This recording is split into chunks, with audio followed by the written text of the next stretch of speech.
আচ্ছা ধরুন, আপনি কয়েকদিন কোনো মিষ্টি জাতীয় খাবার খাচ্ছেন না।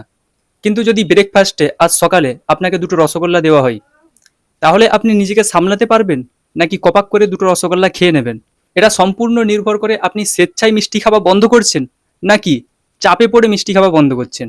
একইভাবে 2 সপ্তাহ হস্তমৈথুন বন্ধ করার পর আপনার শর্ট ফিডসে এমন একটি অশ্লীল ভিডিও চলে আসে যে আপনি তখন নিজেকে কন্ট্রোল করতে পারবেন, নাকি সোজা ক্রোম ব্রাউজারে ঢুকে যাবেন।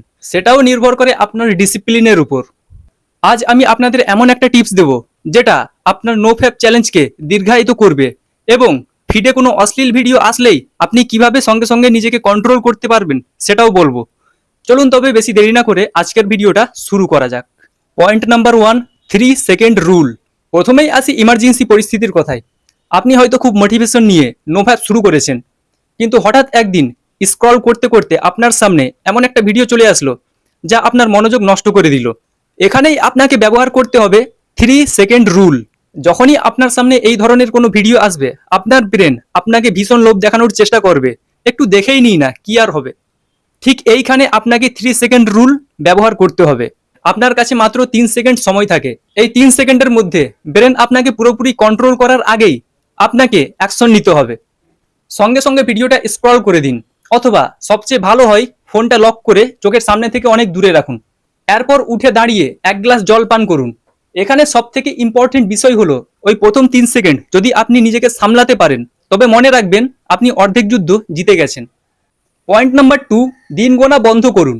দ্বিতীয় পয়েন্ট হলো দিন গোনা বন্ধ করা নিয়ে। এমন অনেকেই আছে যারা ক্যালেন্ডারে দাগ কাটেন, 1 দিন, 5 দিন, 10 দিন এমনভাবে। একবার লজিক্যালি ভাবুন, যখন আপনি দিন গুনছেন তখন আপনার ফোকাস কোথায় থাকছে?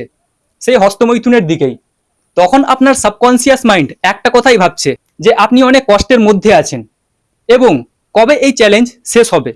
এর পরিবর্তে নিজের আইডেন্টিটি বা নিজের পরিচয় বদলান। বরং আপনাকে ভাবতে হবে যে আমি এমন একজন মানুষ যে এই কাজটা করেই না। যারা সিগারেট বা কোনো ধূমপান নেশায় আসক্ত না, তারা কি কখনো দিন গণে যে আমি 10 দিন সিগারেট খাইনি?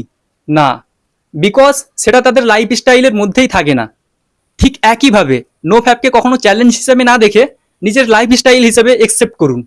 পয়েন্ট নাম্বার 3, জমে থাকা এনার্জিকে কাজে লাগাতে শিখুন। তৃতীয় এবং সবথেকে গুরুত্বপূর্ণ পয়েন্ট হলো আপনার এনার্জি ডাইভার্ট করুন। আপনি যখন হস্তমৈথুন বন্ধ করেন, তখন আপনার শরীরে এবং মনে প্রচুর এনার্জি জমতে থাকে। এখন বিজ্ঞান বলে এনার্জিকে কখনো ধ্বংস করা যায় না, শুধু একটা রূপ থেকে অন্য রূপে রিপ্লেস করা যায়। আপনার ভেতরে জমা হওয়া এই অতিরিক্ত এনার্জিকে যদি আপনি কোনো প্রোডাক্টিভ কাজে না লাগান, তবে সেটাই আপনাকে আবার পুরানো অভ্যাসে নিয়ে যেতে বাধ্য করবে। তাই এই সময়টাই জিম করুন, দৌড়াতে যান, নতুন কিছু স্কিল শিখুন যেগুলো আপনার কেরিয়ার গড়তে হেল্প করবে। যখন আপনার শরীর এবং মন অন্য কোনো কঠিন কাজে ব্যস্ত থাকবে, তখন কোনো বাজে থট আপনার মাথায় আসা অটোমেটিক বন্ধ হয়ে যাবে, মানে সময় পাবে না। অবশেষে আপনাদের একটা কথাই বলবো, একদিনে কখনো কেউ পারফেক্ট হয়ে যায় না। এই জার্নিতে যদি কখনো একবার ভুল হয়ে যায়, তবে নিজেকে শেষ মনে করবেন না বা ডিপ্রেশনে ভুগবেন না। একটা ভুল মানেই কখনো শেষ নয়, বরং সেখান থেকেই আবার নতুন করে শুরু করুন। আমি জানি যে আপনার ভিতরে সেই জোশ আছে, শুধু নিজের উপর ভরসা রাখুন। ভিডিওটা যদি ভালো লেগে থাকে তবে অবশ্যই একটা লাইক করুন, আর সেই সকল বন্ধুদের সঙ্গে এই ভিডিওটা শেয়ার করুন যারা দীর্ঘদিন ধরে এই সমস্যায় ভুগছে। দেখা হবে আবার পরবর্তী ভিডিওতে। ততক্ষণে ভালো থাকুন, সুস্থ থাকুন এবং আমার চ্যানেলটিকে সাবস্ক্রাইব করতে ভুলবেন না। বাই।